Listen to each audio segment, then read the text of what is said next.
bonsoir les Itata et bienvenue dans votre émission Faut causer. Ce soir, on va parler nourriture, on va parler troubles alimentaires. Surtout, vous le savez, dans notre société, on voit l'image du corps partout, les réseaux sociaux, la publicité et même dans le regard de l'autre. Et pourtant, beaucoup de personnes vivent des troubles alimentaires dans le silence, pas seulement les jeunes ou encore les jeunes filles, comme le préjugé le fait remarquer souvent. Non, même les adultes vivent des troubles alimentaires dans le silence. Alors la question qu'on se pose aujourd'hui est de savoir comment s'en sortir et avec nos invités ce soir, on va en parler. Merci à vous trois d'être là et d'avoir répondu positivement à ces questions, enfin en tout cas à mon invitation pour répondre à la question pourquoi et comment, à quel moment est-ce que le corps devient un vrai champ de bataille quand on vit notamment des troubles alimentaires. Merci Madame Michèle Vieuxfort, à vous d'être là. Vous êtes donc psychologue clinicienne et c'est votre deuxième venue sur notre plateau. Merci à vous de nous apporter des éléments pour notre réflexion et pour notre débat. Donc, on nous causait. Alors, la première question qui me vient, les troubles alimentaires. Quand on parle de troubles alimentaires, de quoi parle-t-on précisément et quelles sont les différentes formes de troubles alimentaires qui existent? D'accord. Alors, bonsoir déjà à tous et à toutes, hein, pour tous ceux qui nous regardent. En fait, et à ceux qui sont sur le plateau. En fait, les troubles alimentaires, ce sont, des maladies psychiques, hein, voilà, maladies mentales qui, en fait, heu, touchent principalement au rapport que l'individu pourra avoir avec la nourriture. Donc, en général, les troubles identifiés, hein, que l'on connaît tous, hein, c'est l'anorexie mentale, Mhm. dans laquelle, l'individu alors il y a une prévalence, hein, des femmes, hein, il faut le préciser quand même. D'accord. En général, les troubles alimentaires, hein, donc on appelle, ça touche en général, les jeunes de 18 à 20 ans ou de 14 à 24 ans à peu près. Mais il faut savoir que en fait, l'anorexie mentale, par exemple, qui est quand même plutôt connue, hein, par le grand public, c'est une maladie qui va en fait, faire intervenir en fait une restriction de la part de l'individu de l'alimentation. Donc soit en quantité, tant en qualité qu'en quantité. D'accord. Voilà, c'est-à-dire on va se priver de nourriture en général. Ce qui va être utilisé, c'est pour réguler tout ça, contrôler en fait l'apport alimentaire. Mhm. Ce sera en fait, ce seront les vomissements ou ce seront aussi les purges. Voilà. On connaît aussi la boulimie. Excusez-moi, c'est quoi une purge? Qu'est-ce que vous appelez une purge? Le fait en fait de faire sortir de soi ce qu'on considère être un excédent en fait D'accord, alimentaire, mais en fait finalement l'excédent ce serait l'aliment tout court. tout court. Donc avec, une restriction de tout ce qui sera considéré comme étant calorique. Donc souvent l'individu va éviter tout ce qui est gras et sucré. Mais Mhm. au fur et à mesure, il va enlever, tout, hein, quasiment tout dans l'alimentation et se restreindre à du strict nécessaire. Mais le strict nécessaire, en fait, finalement, ce sera quasiment rien. Et à quel Donc moment ce on sont des gens passe? qui seront sous poids, C'est ça, d'accord? d'accord. Voilà donc À quel moment on passe de je fais un régime, comme on dit, sous-calorique, monsieur le coach? Je sais pas sous-calorique, je Hypocalorique. Hypocalorique, ouais. hypocalorique. À quel moment on passe de ça à carrément, est-ce qu'il y a un processus mental qui fait qu'on ne se contrôle plus et en fait, c'est un processus qui s'installe au fur et à mesure, surtout quand, en fait, chez l'individu, alors souvent féminin, malheureusement, les femmes. Souvent, en fait, quand, il y aura un rapport, en fait, au poids. C'est-à-dire, l'idée, c'est de contrôler son poids. Donc, des fois aussi, hein, je rappelle que les sportifs aussi, surtout les coureurs, hein, tous ceux qui pratiquent la course à pied, on a observé aussi qu'il y a une prévalence chez les coureurs, en fait, parce que l'idée, ce n'est pas seulement. Alors, ça passe pour être commode et acceptable parce que il s'agit de prétextes sportifs, mais oui, mais derrière ça, il peut y avoir en fait des conséquences qui sont ou des raisons, des motifs qui sont plutôt en lien avec la gestion, le contrôle surtout du poids, pour en fait réguler la silhouette, parce que l'individu à ce moment-là ne se sent pas bien dans sa peau, parce qu'il a un rapport à son corps, il se voit toujours plus avec une masse corporelle plus importante qu'elle ne l'est réellement. En tout cas, dans l'anorexie mentale, par exemple, l'individu sera en sous-poids par rapport aux personnes de c'est sa ça. tranche d'âge. On a la boulimie. La Mmh. boulimie, on la connaît aussi, c'est le fait que les personnes, en fait, soient dans un apport nutritionnel, enfin, pas nutritionnel, alimentaire, qui sera, en fait, très conséquent. Mais dans la boulimie, on n'aura pas forcément de surpoids. La troisième catégorie que l'on connaît, c'est l'hyperphagie boulimique. Et là, par contre, on va plutôt avoir affaire à des personnes qui sont en surpoids. D'accord?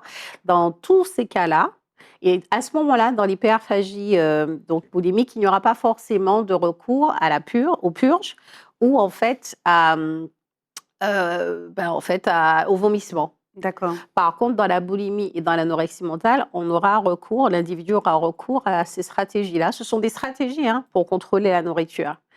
Donc, il y a en fait aussi des catégories dont on ne parle pas beaucoup, mais qui aussi peuvent être considérées comme étant des troubles alimentaires, comme les restrictions alimentaires.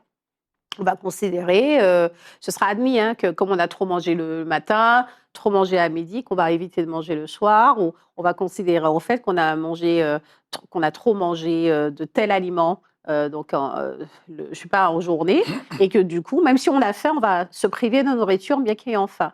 Alors que normalement, le corps est divinement constitué et que ce corps, en fait, divinement constitué, vient nous alerter sur nos besoins.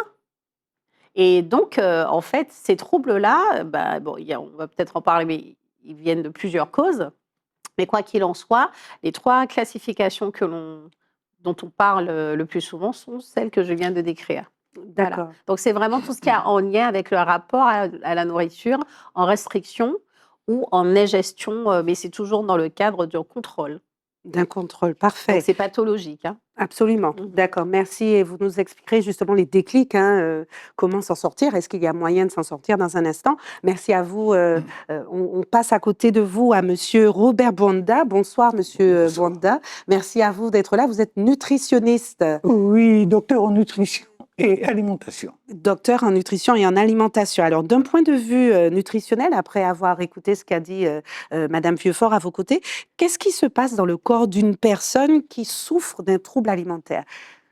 Mais il y a plusieurs choses. Alors, juste pour donner une catégorie nouvelle, quand on parle souvent de l'orthorexie, Oui. c'est-à-dire il y a des gens qui, avec toutes les publicités qu'on leur fait, qu'on leur donne, de peur de manger des aliments. Parce qu'en fait, quand on dit que l'alimentation est toxique, à la limite, les gens ont un rapport avec l'alimentaire qui est plutôt conflictuel.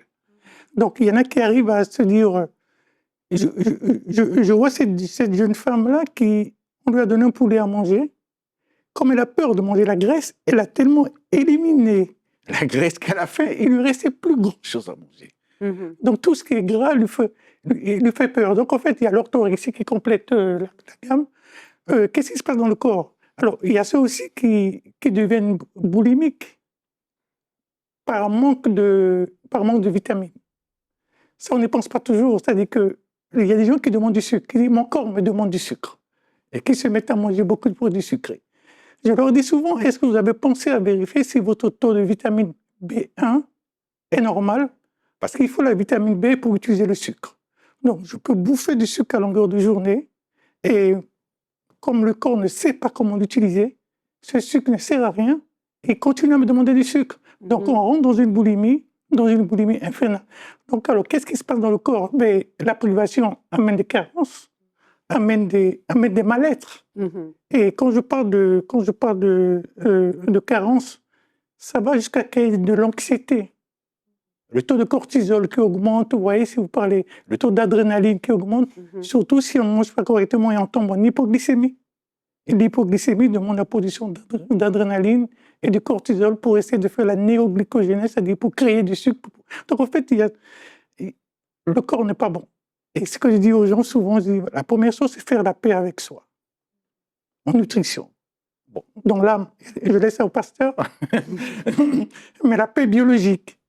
Ça veut dire que, est-ce que je suis tranquille dans mon corps? Est-ce que mon métabolisme fonctionne bien? Sinon, je peux avoir des angoisses qui viennent simplement des carences en oligo-éléments, en vitamines, etc. Donc, le côté nutritionnel va compléter. C'est pour ça, d'ailleurs, j'aime bien quand on travaille en équipe, parce que pour suivre les personnes qui ont des complications, qui ont des problèmes de comportement alimentaire, il faut les deux. Parce qu'il y a les non-dits, et puis il y a ça, le psychologue va travailler cet aspect-là, et puis il y a la complémentarité qu'ils amènent. Je donne juste comme exemple, il me parlait de problèmes très graves. Il y a une jeune femme qui était venue ici parce que ses parents sont séparés, et le père vit en France métropolitaine, donc la fille vit avec son papa souvent, Et en vacances, elle rentre en Martinique. Donc la maman, voyant qu'elle a beaucoup pris du poids, l'a amenée pour que je puisse... la première fois, je lui mets un plan alimentaire. La seconde visite, elle ne bouge pas, le poids est toujours le même, elle est toujours le même truc. Troisième visite, elle a fait non, je me dis, mais il y a quelque chose qui ne va pas. Et quand j'ai poussé un peu le bouchon, elle a éclaté en sanglots dans le cabinet. Et puis j'ai dit, sa maman lui dit, mais monsieur te pose des questions, pourquoi tu pleures, il ne t'a pas agressé. Puis c'est là qu'il dit à sa maman, tu vois, si tu t'étais fait agresser comme moi, sexuellement, tu aurais compris. Alors du coup, la maman aussi se met à pleurer.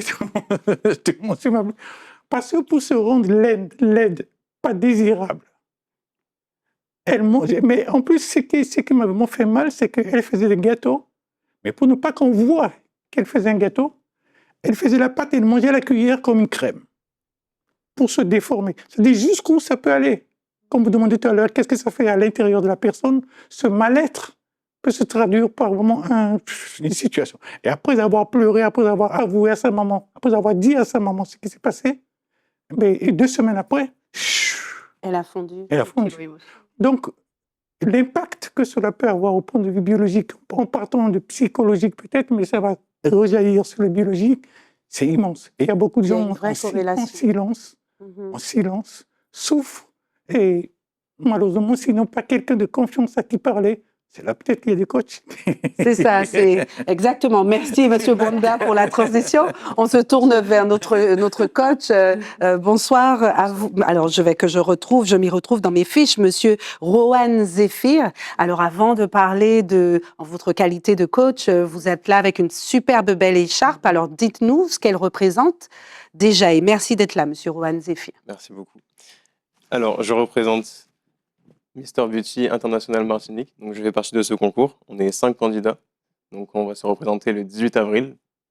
Pour cette aventure, chaque semaine, on a beaucoup de cours, on a des activités. Et franchement, pour l'instant, c'est une super aventure. D'accord. Donc, j'espère que ça va être enrichissant, non seulement pour moi, mais aussi pour la Martinique, parce qu'on représente la Martinique. À l'international, vous partirez On ensuite partira aussi à l'international, ensuite, après le concours. Donc, chacun de nous partirons dans un pays différent pour faire un concours différent. D'accord, Et super. Bah, pour écoutez, l'instant, nos vœux de succès vous accompagnent pour Merci cette élection. Au moment où, il me semble, où cette élection passera, où cette émission passera, l'élection aura déjà eu lieu. Mais nous vous connaîtrons déjà, puisqu'après, il y aura un suivi, le départ pour l'international qui n'est... Là, vous n'avez pas encore de date, j'imagine. non, pas encore. D'accord. En tout cas, rappelez-vous de ce nom, messieurs, dames, Rohan Zéphir, Voilà. qui va représenter la Martinique à l'international. Et pour l'instant, c'est les communes qu'on représente. Donc, moi, je représente la commune de Morne-Rouge. Oui, pour l'instant, c'est les d'accord. communes. Donc, Oui. Morne-Rouge. Morne-Rouge, c'est vrai. Et Ok. donc, les autres représentent Fort-de-France, Schœlcher. Mais pour l'instant, c'est pour l'instant. D'accord. Vous êtes issu du Morne-Rouge? Oui. D'accord. Alors, maintenant, revenons un petit peu à nos affaires, chers Itata. Merci de cette belle présentation. Alors, comment s'appelle la direction, le comité? Comment s'appelle l'élection? Mister Beauty International Martinique. Donc, si vous cherchez, la page existe sur Instagram? Ouais, sur Instagram. Allez-y, chers Itata, pour soutenir nos jeunes Martiniquais. Et aujourd'hui, c'est passé sur le France Entier, normalement. Donc, Super. Il y a le journal qui est disponible et tout. D'accord. Merci à vous. Alors, en votre qualité de Mister, on vous souhaite bonne chance pour l'élection. Maintenant, en votre qualité de coach, vous avez entendu, vous êtes donc coach en santé. Coach en santé holistique. Alors, ça veut dire quoi, coach en santé holistique déjà? Alors, holistique, c'est... Alors, bon, déjà, coach, tout le monde déjà connaît un coach en santé, coach sportif. Mais quand on parle de santé holistique, c'est vraiment un ensemble. Donc, on parle de vraiment l'esprit, on parle du corps, on parle même une spiritualité dans un sens. Ah oui. Donc, c'est vraiment un ensemble, c'est vraiment le corps qui suit l'esprit, en fait. Mhm. Donc, on ne suit pas les gens superficiellement, mais vraiment dans un ensemble. D'accord. Donc, Et vous faites quoi en tant que coach quand quelqu'un vient vous voir? Alors, moi, j'accompagne les personnes en ligne, principalement, D'accord. parce que ça me permet aussi de pouvoir bouger où je veux, d'avoir cette liberté. Et en fait, ce que je fais, c'est que j'accompagne des personnes, en fait, mais donc vraiment l'ensemble. Donc, je prends en compte leur vie, je prends en compte leur travail, je prends en compte toutes ces choses-là, et je les accompagne donc pour leur alimentation, pour leur routine sportive, pour leur activité, enfin vraiment tout, en fait. Quelle est la différence entre ce que vous faites et Monsieur Bonda en tant que nutritionniste? Alors, Monsieur Vanda, je pense que il est docteur en nutrition. Ouais. Donc, c'est principalement de la nutrition. Je pense qu'il donne beaucoup de conseils, beaucoup de directives par rapport à la nutrition. Mais je pense que niveau activité sportive, par exemple, il va un peu moins. Ah il va- oui, d'accord. Donc, il y a le côté sportif voilà. aussi. Enfin, après, c'est seulement Oui, une suggestion. On ne se connaît pas, mais Je enfin bon. Donc, je veux pas parler pour toi, mais c'est une non, suggestion. c'est vrai qu'on est obligé, pour accompagner quelqu'un, Ouais, d'avoir une vue beaucoup plus large. exactement. C'est-à-dire que la spiritualité même, Totalement. et c'est vraiment, on est tous holistiques finalement, parce qu'en fait, comment on peut aider quelqu'un si on ne connaît pas son intimité? Tout à fait. Comment on peut... Donc, j'ai fait aussi l'éducation thérapeutique, par exemple. Ok. C'est le suivi des patients. Le suivi, c'est son environnement, c'est sa spiritualité, c'est sa façon de voir les choses.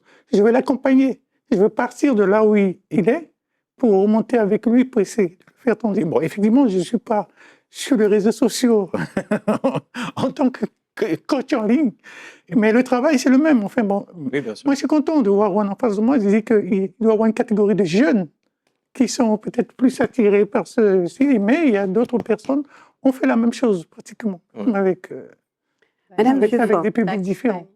Madame Vieux-Fort, une question. Pourquoi est-ce que la relation à la nourriture devient un moyen de s'exprimer? En fait, alors j'aurais aussi 2-3 choses à compléter par Bien rapport à sûr, ce je vous en prie. le docteur a pu dire tout à l'heure. C'est vrai que sur le versant des conséquences physiques, souvent on en parle peut-être un petit peu moins, mais il y a de vraies conséquences pour le foie, pour les reins. Mhm. Au niveau physique, il y a une aménorrhée pour les femmes et du coup une ostéoporose aussi avancée parce que le fait de ne plus avoir en fait ces menstrues influe sur les os aussi à ce moment-là. Il a parlé tout à l'heure de l'anxiété, de la dépression, mais on a aussi des obsessions au niveau psychologique. Parce que la personne en fait qui aura des troubles alimentaires va instaurer des rituels. Et on parlait tout à l'heure de la purge. En fait, dans les purges, il n'y a pas que les laxatifs que la personne peut prendre. C'est aussi boire beaucoup d'eau, beaucoup d'eau, beaucoup d'eau, beaucoup d'eau. Ça peut passer par rapport à ce que Rohan disait, par rapport à des symptômes plutôt spirituels, D'accord. de purification, etc., ou tout bonnement d'hydratation, ou prétexte d'hydratation. Mais dans tous les cas, en fait, la personne, au fur et à mesure, elle se coupe socialement parlant aussi. Elle va éviter d'aller au resto avec les copines, avec les copains, parce que ça va impliquer de manger. Et que du coup, ce qui sera proposé sera souvent gras et sucré. Donc, les invitations vont se faire de moins en moins présentes, seront de moins en moins acceptées. Et puis, c'est vrai que qu'est-ce que la personne vient exprimer? C'est forcément un mal-être. C'est, comme il en parlait tout à l'heure, le docteur, c'est vraiment, en fait, le rapport que l'on a par rapport à son histoire aussi. Les traumatismes anciens. Des fois, on peut remonter jusqu'à l'enfance. Cette expression à considérer que... Parce que ce sont souvent des personnes très perfectionnistes aussi, que l'on a souvent poussées à être les meilleurs en tout, ou qui se sont autorégulés à être meilleurs en tout. Et donc, des personnes qui finalement se basent sur de fausses croyances, comme leur trouble alimentaire se base sur de fausses croyances, c'est-à-dire je suis vraiment trop grosse et jamais avoir, non, je suis en fait trop maigre, par exemple. Voilà. Et tout ça, c'est aussi parce qu'effectivement, dans cette expression-là, il y a aussi, il faut dire que le corps de la femme ne lui appartient pas avant au moins 50-60 ans. C'est-à-dire, moi, j'ai une grand-mère qui me disait, elle avait 70 ans, elle me disait, là maintenant, en tant que femme, je vis. Plus personne ne me drague, je n'ai plus rien à foutre. Pas son expression, je reprends son terme, mais que les gens me regardent ou pas, que les gens m'admirent ou pas, que je plaise ou pas, là, je peux vivre. J'ai 77 ans et c'est tant mieux. Tout ça pour dire en fait que l'expression, en fait, c'est vraiment quelque chose de l'ordre de l'intime que la personne va utiliser et en fait va exprimer de par son corps, voilà, et par l'alimentation. C'est dire, je contrôle au moins quelque chose dans cette vie, alors qu'en fait, je ne maîtrise pas certaines choses qui m'arrivent. Par exemple, dans le cas de la patiente que vous aviez et que vous accompagnez. Ça peut être, eh bien, dans ma famille, en fait, je ne trouve pas ma place. Donc, il y a la question de la place aussi derrière. On a parlé de la question des différents traumas, abus, donc passage à l'acte de tout genre, souvent de l'ordre du sexuel. J'ai une patiente aussi du même type, qui était wallisienne, et elle me disait que à Wallis et Futuna, Elle a développé en fait ces troubles alimentaires parce que, en fait, c'est un drame que d'être belle sur son île. Donc, elle faisait tout pour s'enlaidir, pour ne pas attirer, parce qu'elle a vécu plusieurs viols en fait consécutifs de la part en fait des hommes de la tribu dans laquelle elle vivait. Et donc, pour éviter d'être agressée, elle s'enlaidissait. Donc, ce sont des stratégies, hein. Je vais vraiment insister sur le terme stratégie. Ce sont vraiment des stratégies de survie. Sauf que ces stratégies dites de survie sont plutôt en train de détruire l'individu. Donc, la personne exprime son mal-être, hein. Elle exprime sa souffrance, elle exprime les non-acceptations qu'elle peut avoir elle-même ou alors qui lui ont aussi été intégrées. Alors que ce soit parce que nous fonctionnons en miroir hein, dans la prime enfance, que ce soit par rapport à ce que les autres ont pu dire. Vous avez une mère ou un parent abusif qui vous rappelle tout le temps que vous êtes trop grosse, que vous mangez trop, qu'il faut faire attention, il faut être la petite poupée, il faut être le pendant du parent. Et forcément, vous intégrez ces informations-là. D'accord, merci. Alors, on l'a compris, tout ça est lié aux souffrances psychologiques, mais aussi un peu au regard, un peu beaucoup, au regard des autres et au regard qu'on a sur soi-même aussi. Hein. Oui, il y a une vindicte hein, C'est populaire. ça, c'est ça. C'est ce que vous retrouvez parmi vos patientes, Oui, Dr. totalement. Bwanda? Et quand vous parlez des personnes à risque, souvent on met des mannequins en avant. Les mannequins, il faut qu'ils soient. Enfin, heureusement, maintenant, il y en a de toutes les formes. Voilà, Et Dieu c'est vrai. merci, on autorise. Bon, il y a des C'est beaucoup diversifié. Il y en a de tous les calibres, si j'ose dire. Il y a les jockeys, il y a les sportifs qui doivent respecter un certain poids pour ne pas sortir judoka, etc. Donc, en fait, il y a toutes ces contraintes. Ce n'est pas seulement la beauté de la femme, hein. Non. C'est aussi toutes ces contraintes qu'on va mettre. Et puis, si par hasard, il y a un influenceur sur les réseaux qui a sorti un style où c'est... C'est Donc, ça, les réseaux tout ça sociaux là, aussi. Hein. ça a un impact sur les gens, sur les jeunes. Malheureusement, ce sont des jeunes qui sont en construction, surtout les ados, qui sont en construction et qui vont se déformer et qui n'ont pas cette image. Alors, je dis souvent, je suis ce que j'avale.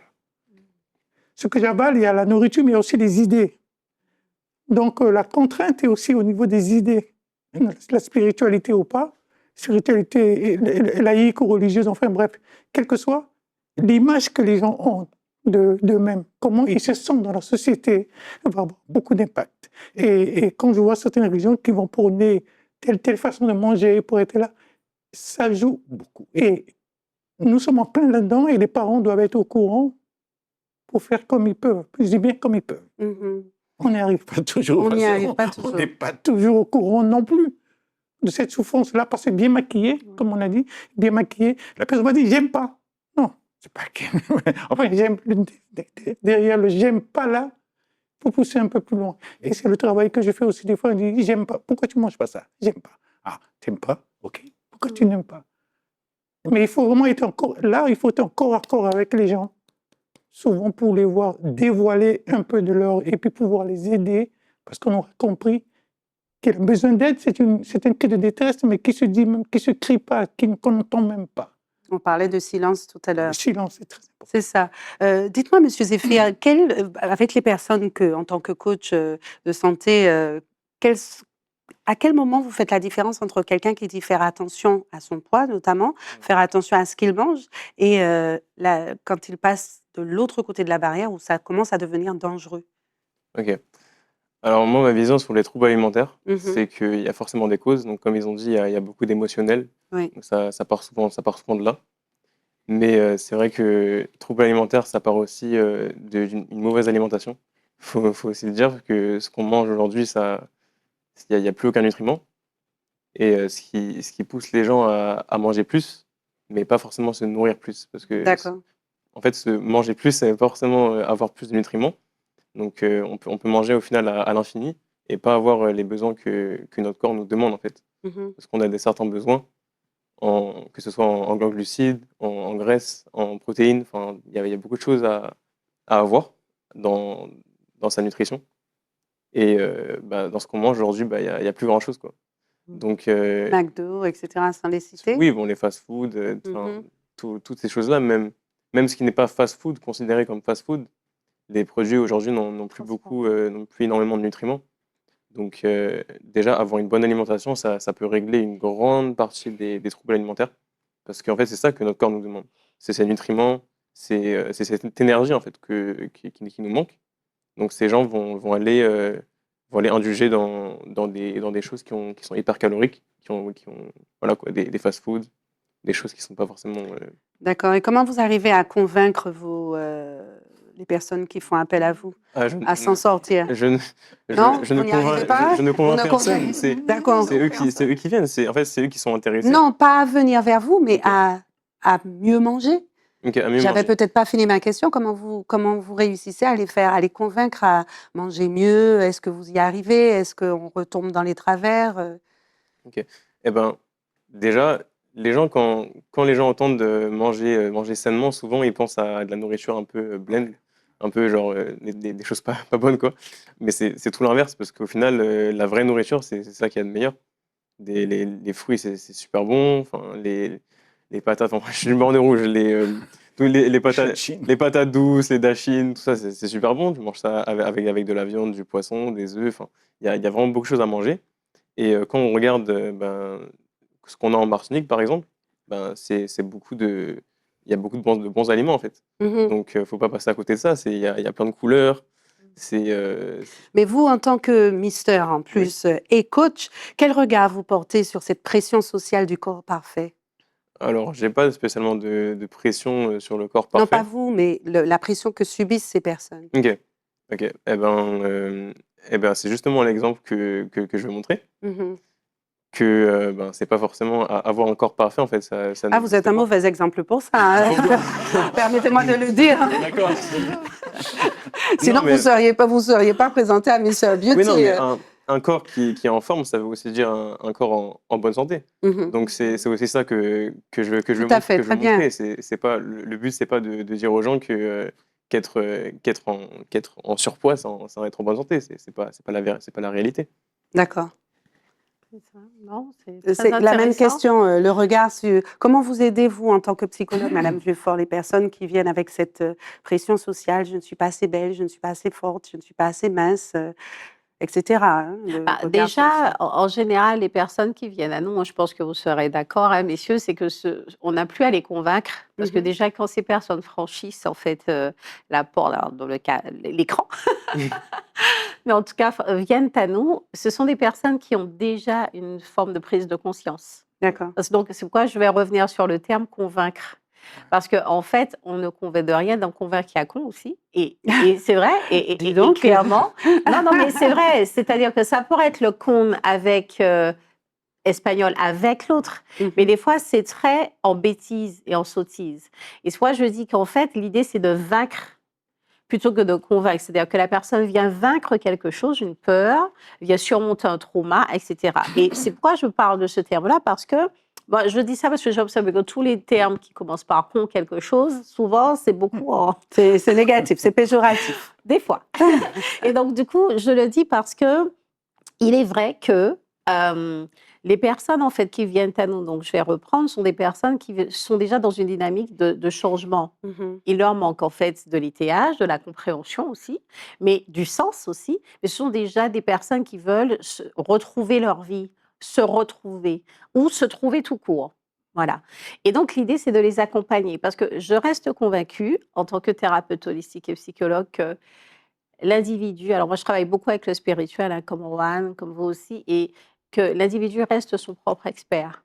Donc il a déjà les clés quand il arrive en fait à nous, et moi je viens plutôt en guidance. Donc je viens en fait l'amener à sortir de lui ce qu'il sait déjà au fond, mais en le soutenant. Donc j'ai un rôle plutôt de soutenance, et Mhm. l'idée c'est vraiment pour ces personnes qu'elles prennent conscience, hein, de leur état. Souvent, c'est aussi parce qu'elles se questionnent elles-mêmes. Alors, ça peut être aussi parce qu'elles ont été accompagnées ou conscientisées par quelqu'un de leur famille.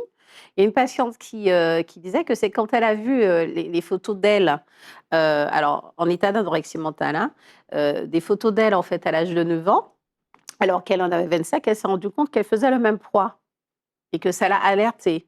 Avoir le poids de ses 9 ans alors qu'on a 25 ans, c'est quand même pas normal. Donc c'est le côté anormal, se rendre compte qu'on se restreint tout le temps pour tout, qu'il n'y a plus de notion de plaisir, à rien. Ça, c'est un donc c'est amener aussi petit à petit la personne à ramener du sens.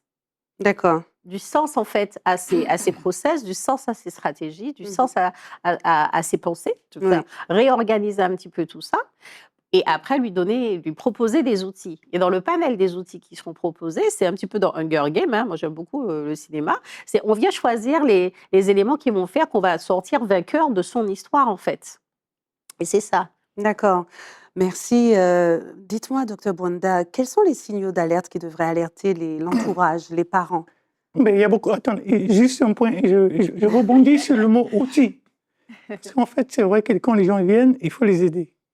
J'ai fait un outil pour moi, j'ai créé un outil pour aider les gens à dédramatiser la nourriture. J'ai dit, voilà, une assiette est composée. Alors, je fais 4 cases. Il y a la case plaisir, très important. La case socioculturelle, sur mon Martinique, ou même si on a voyagé dans sa culture. Et la case physiologique, ça veut dire que par rapport à mon état de santé, j'ai une façon que je devais manger pour essayer de résoudre le problème. Et puis il y a le côté, pas le moindre, psycho-émotionnel. Je mets des choses devant la personne et dis, voilà, donnez-moi une note d'appréciation de 0 à 5 pour le côté plaisir. Par exemple, je mets Tiné mon concombre. Je dis, donnez-moi une note de plaisir de 0 à 5. 2 sur 5, 3 sur 5. Une note de physiologie. Je suis diabétique, quelle note je donne à ce plat-là par rapport à mon état de santé? Et puis, etc. Donc après, on va tracer ce que j'appelle le diagramme de satisfaction de son assiette, qui penche souvent malheureusement vers le plaisir et pas assez vers les autres. Je dis, le plaisir n'est pas interdit. Je prends mon plaisir et puis je dis, qu'est-ce que je mets autour pour rendre mon... Donc je dédramatise le fait que le plaisir n'est pas condamnable, mais il faut qu'il soit inscrit dans un bon sens, où je prends du plaisir, je déprime pas, puisque je veux manger ma pizza, si je veux manger la pizza, mais à quelles conditions je veux manger la pizza? Donc, vous voyez, c'est important d'accompagner les gens et d'avoir ces outils. Ça permet aux gens de mémoriser. Ils ont une visuelle sur l'assiette. Et il y a un monsieur qui m'a dit, monsieur Bwanda, tous les dimanches, je pense à vous, mais comme c'est bon, je mange quand même. Et je dis, bon, si vous êtes conscient de la répartition de l'assiette, j'ai gagné. La balle est dans votre camp. Vous choisirez de suivre ou de ne pas suivre, mais en tout cas, sachez. Alors, pour Les signaux d'alerte. les signaux d'alerte, c'est-à-dire quelqu'un qui est très maniaque. Et il y a des gens qui, en même temps, les signes d'alerte viennent aussi des informations de la publicité et tout ça.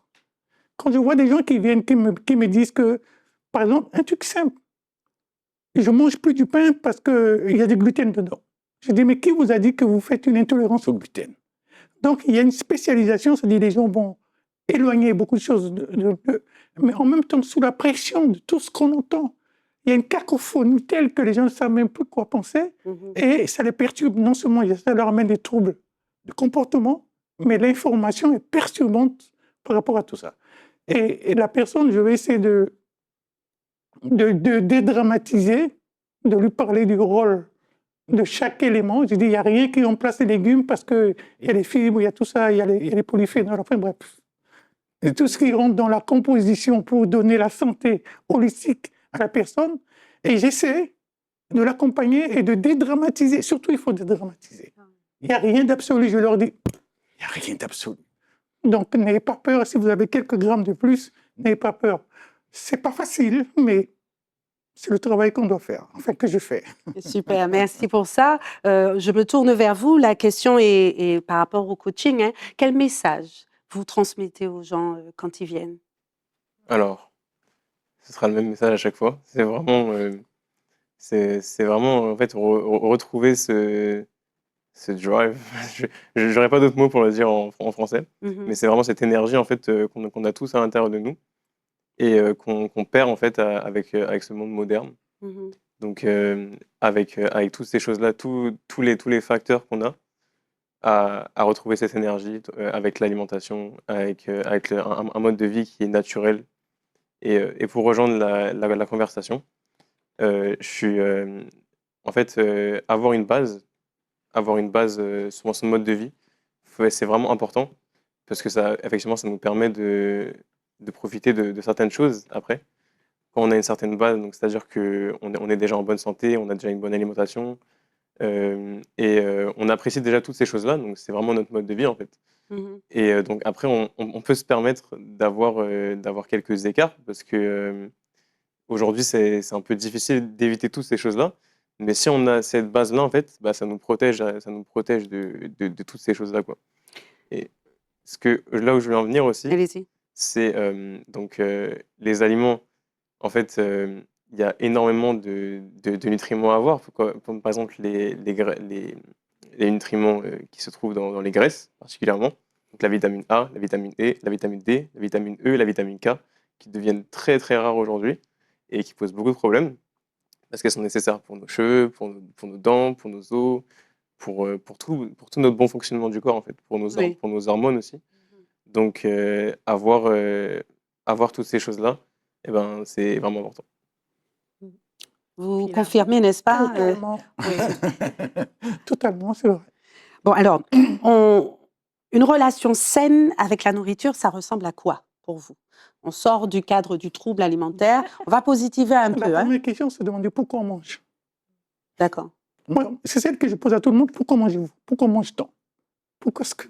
J'aurais demandé quel est le sens de l'acte de manger. C'est nourrir le corps, mais nourrir de quoi? C'est pour ça que les déviations, souvent, c'est que les gens, ils mangent ils mangent pour des émotions. Ils mangent pour les vitamines, pour tout ça, mais ils mangent aussi pour combler d'autres choses. On se sent flot et on se remplit de choses Mmh. qui ne sont pas résolues pour des problèmes qui ne sont pas résolus par la nourriture. Mais comme on a ce vide-là en soi, ça rejoint la spiritualité, ça rejoint l'énergie qu'on a, ça rejoint la confiance qu'on a de soi. Donc alors, pourquoi est-ce qu'on mange? Moi, j'aurais aimé C'est une bonne question. Oui, c'est Voilà, non, mais Pourquoi est-ce qu'on excellente mange, Madame Dufort? fondamental. Non, mais totalement. Et je pense que par rapport à ce que vous dites, c'est vraiment le rapport que l'on nourrit dès l'enfance, souvent aussi, ou à des moments précis, parce qu'il n'y a pas d'âge non plus. Même si les femmes ont une prévalence, mais tout le monde peut avoir en fait ce rapport et peut basculer. On peut passer par des moments dans sa vie, et puis à ce moment-là, ce sera la nourriture qui sera le moyen de contrôle, parce que ça reste en fait l'idée de contrôler au moins quelque chose dans cette vie particulière. Et donc, pourquoi est-ce qu'on mange? C'est ce qu'on va mettre je veux dire, ce qu'on aura envie de mettre dans sa définition, c'est ça. Moi, en tout cas, je dis souvent en fait aux patients que j'accompagne, on mange aussi déjà quand on a faim, déjà, pour commencer. Parce que on nous a dit, il faut manger 3 repas par jour. Mais il y a des gens qui 3 repas par jour, ça ne leur convient pas. Donc il faut se connaître. Et moi, j'ai envie de dire, c'est comment, alors moi, souvent, je vais sur le versant aussi de l'amour, c'est comment vous vous aimez, en fait? C'est quel regard on pose sur soi? Est-ce qu'on s'aime? Parce que quand je mange une bonne glace au chocolat, moi j'aime le chocolat, et que cette glace, en fait, elle est goûteuse, elle est savoureuse, et que ça déclenche les hormones du bonheur, d'accord? Eh ben, ça fait baisser mon taux de cortisol et que ça me remplit de bonheur, eh ben, c'est OK, ça va. Donc c'est comment je m'aime aussi. Qu'est-ce que la nourriture va venir dire pour moi à ce moment-là? Et comment est-ce que alors, à quel moment je vais aussi concevoir mes limites? Parce que chacun a ses limites et nous sommes tous différents. Donc je pense que Rohan sera d'accord avec moi en disant qu'on n'a pas besoin d'être avec la sculpture de Rohan. Pas forcément. Non, on est soi et c'est tout aussi bien. Et qu'il n'y a pas de code et que ces codes-là, en fait, les mêmes personnes qui ont établi ces codes-là ne les respectent pas le plus souvent. Ils sont dans des excès, en pro ou en moins. Donc, en fait, moi, je parlais tout à l'heure de la place en ce monde.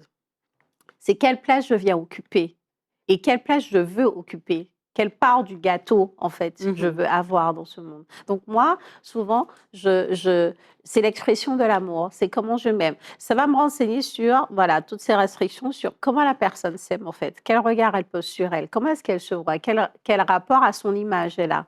Et aussi par rapport à l'image des autres. Et qui a eu la fausse bonne idée, peut-être aussi, des fois, de lui dire qu'elle n'était pas ce qu'elle voulait être ou qu'elle ne pourrait pas être ce qu'il ou elle voulait être. En fait, je veux dire, nous sommes venus dans cette vie pour accomplir en fait des missions. Et l'idée, c'est plutôt d'exercer nos missions sur cette terre. et d'être, de vivre, d'expérimenter, de jouir de la vie. Et pas d'être là à venir se couper les cheveux en 16 tous les jours pour savoir si on est dans le bon, dans le mal. Donc, par exemple, je lève aussi des fausses croyances. L'idée, c'est de lever un certain nombre de fausses croyances sur le bien, le mal, je ne dois pas. En fait, je leur dis, mais la limite que vous vous posez, c'est celle qui est la bonne, en fait. D'accord?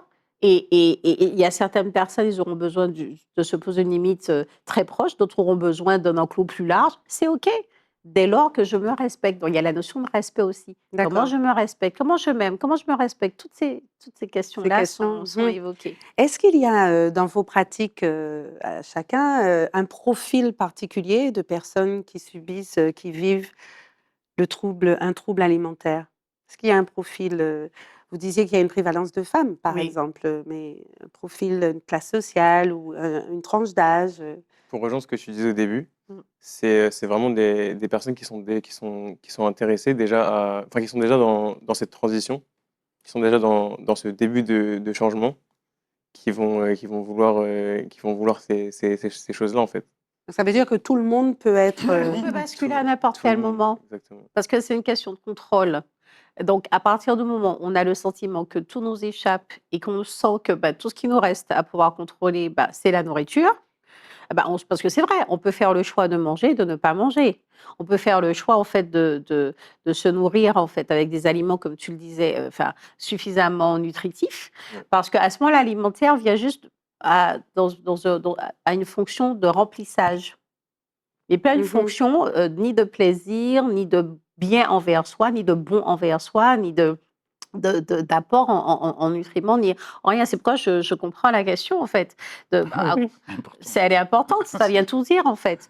Et donc, vraiment, à mon sens, pas de profil type. De toute façon, les études le montrent aussi, même s'il y a une prévalence de femmes.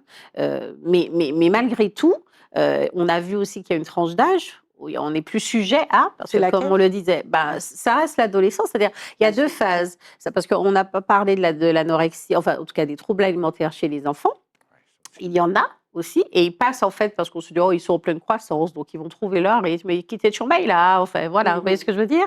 Et pas les manger. Mais quand on est dans une garden, on est en famille, et qu'on voit qu'on a un enfant ou une adolescente ou un adolescent qui pinaille, qui mange rien, qui boit plutôt de l'eau, mais qui ne mange rien. Enfin, tu as un repas, il y a tout un tas de choses, et tu manges rien. Rien. Tu n'as Il jamais n'y a rien faim. qui te plaît. Il n'y a rien qui te plaît. Enfin, ce sont des petites choses qui pourraient alerter l'entourage. C'est pour répondre à ma question de tout à l'heure. Tout à fait, voilà. Parce que, en fait, l'idée, et donc ça parle de l'observation, c'est ne pas épier l'autre, mais c'est suffisamment l'observer, et ça rejoint à la question, en fait, d'alliance et de responsabilité, mais aussi d'amour. C'est-à-dire, l'amour implique le fait d'être attentif à l'autre. C'est pas que le fait d'avoir des attentions envers l'autre, c'est comment je suis attentif à toi. Donc, j'observe et je questionne, sans pression, et je questionne en même temps.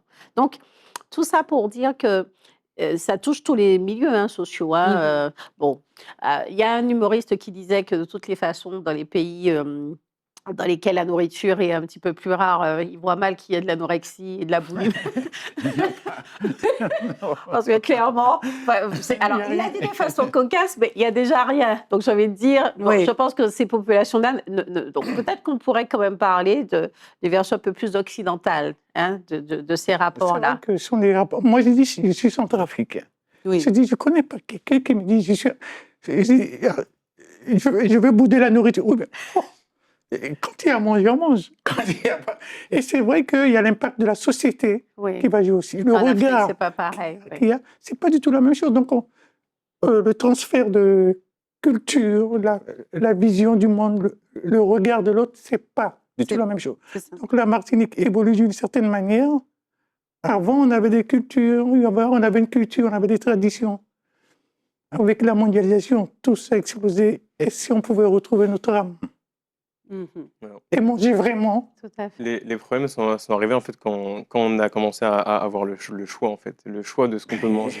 Parce qu'au final, quand tu vas dans les pays un peu plus reculés, en fait, ils mangent ce qu'il y a de disponible. Ce qu'il y a. Ils n'ont pas de choix au supermarché et s'ils vont manger ça, non. Non, c'est les produits qui sont local, Oui, ce qu'il y a ici quoi. c'est ça. Donc par exemple ici, donc par exemple, au morne rouge. Donc, Qu'est-ce qu'il représente bien le morne rouge, dis donc? bien sûr, bien sûr, bien sûr. Ah oui, il doit avoir une terre volcanique, il y a des nutriments pas possibles dans ça. Ah oui. Donc vraiment, par exemple, au morne rouge, j'imagine qu'avant, il y avait peut-être des cochons locaux, quoi, des cochons sauvages. J'imagine qu'il y avait aussi du dachine, des patates, tout ça. Et tout ça, ça contient en fait l'énergie qu'on a besoin. Pourquoi on mange? Eh ben, déjà de une, c'est pour avoir de l'énergie. Donc quand on n'a plus d'énergie, on mange, ça nous donne de l'énergie. Ensuite, il y a aussi les graisses, toutes les vitamines qui sont aussi bonnes pour nos hormones, pour tout le fonctionnement de notre corps en fait. Et les protéines et tout ça pour se construire au final. Donc ouais, c'est vraiment le monde moderne en fait nous a un peu ruinés. Ruiné. Dans- D'accord, on dans va ça. justement, bonne transition pour notre tribune digitale pour répondre à la question d'un téléspectateur. À tout de suite.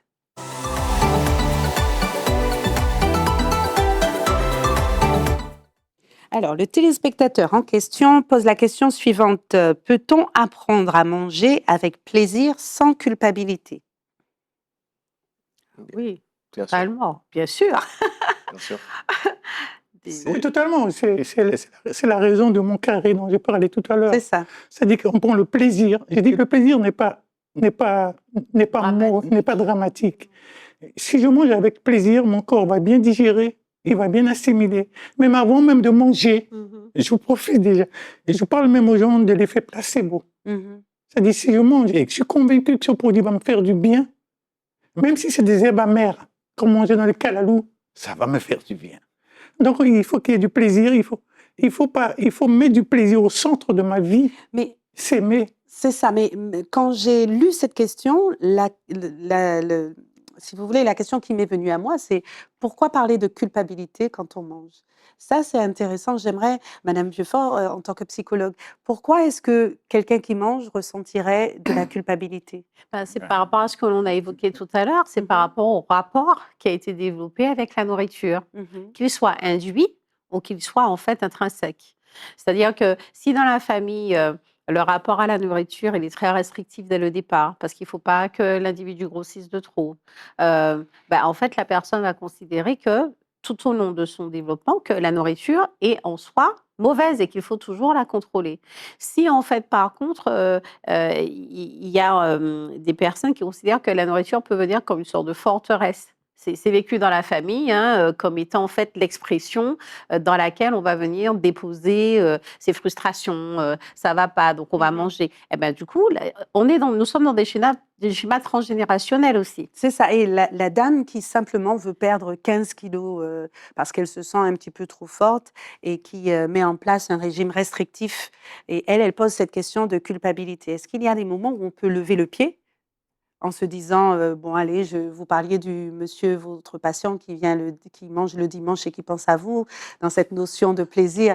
Est-ce qu'il y a moyen de se dire, allez, Déjà, dès qu'il y a de la culpabilité, on prend au moins 15 kilos de plus. ah oui, Faut savoir ça. C'est-à-dire que dès lors... Pardon? Le cortisol, Oui, le cortisol fait le et tout ça, travail donc. lui tout seul. Et c'est bien pourquoi la notion de plaisir, d'amour de soi, vraiment à se dire qu'il n'y a rien de dramatique, ces notions-là sont très importantes parce que en fait, en soi, c'est un bon moment qu'on va passer avec soi. Alors, c'est vrai aussi qu'il faut avouer que le fait de manger avec d'autres, en général, alors d'autres positifs, je veux dire, si vous êtes avec des personnes qui ont un rapport avec la nourriture qui est plutôt toxique, vaut mieux ne pas manger avec ces personnes-là. C'est Mais ça. je parle en fait d'une bonne tablée dans laquelle en fait vous allez échanger avec des personnes à haute vibration, avec de bonnes énergies. Clairement, c'est un pur bonheur. Et là, quand vous mangez, de toutes les façons, vous remplissez tellement de l'énergie que vous êtes raisonnable parce que le corps a son sentiment de satiété de toutes les façons.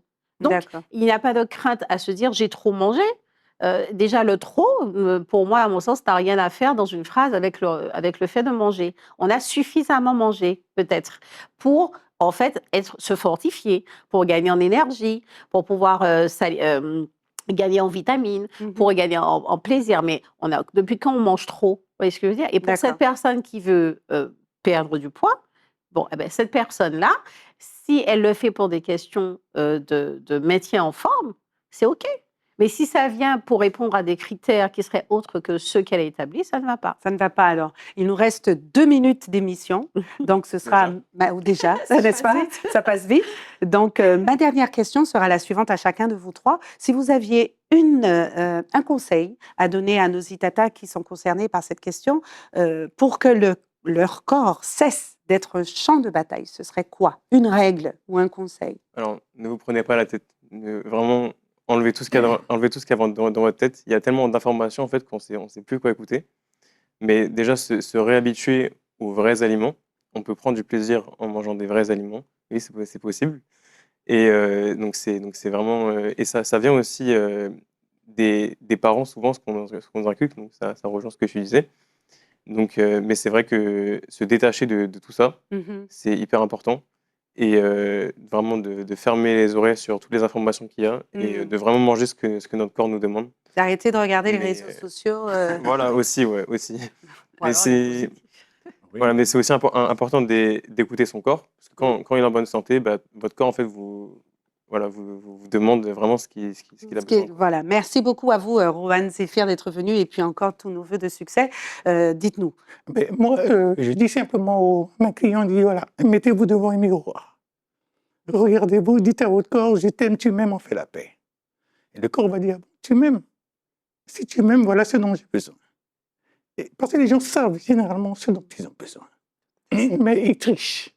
Donc je leur dis simplement, regardez-vous. Il y a un homme qui dit, je ne pourrais pas me regarder dans les yeux parce que je dis, commencez par regarder le bout d'orteil quand vous allez monter progressivement. Vous saurez que vous êtes en connivence avec vous-même, être en connivence avec soi, se connaître, et puis se donner du plaisir et des moins bons, s'il le faut. Comme je dis si bien, ça fait du bien, du chocolat, n'est-ce pas? Super. Merci à vous, Monsieur Bonda, d'être venu. Merci beaucoup. Et très courtement, Madame Vieuxfort, vous avez 4 secondes. Ben, en fait, je rejoins la pensée. Vous n'avez qu'un seul corps, donc aimez-le. C'est avec lui, de toutes les façons, que vous êtes en compagnonnage pour toute votre vie. Donc autant prendre soin, autant l'aimer, faire avec lui. Voilà. Afin qu'il cesse d'être un champ de bataille. Merci à vous trois. Faites Merci. l'amour, pas la guerre. Faites l'amour, pas la guerre. Et mangez bien. Alors, très bonne soirée et on se dit à jeudi prochain. Merci de nous avoir suivis. À bientôt.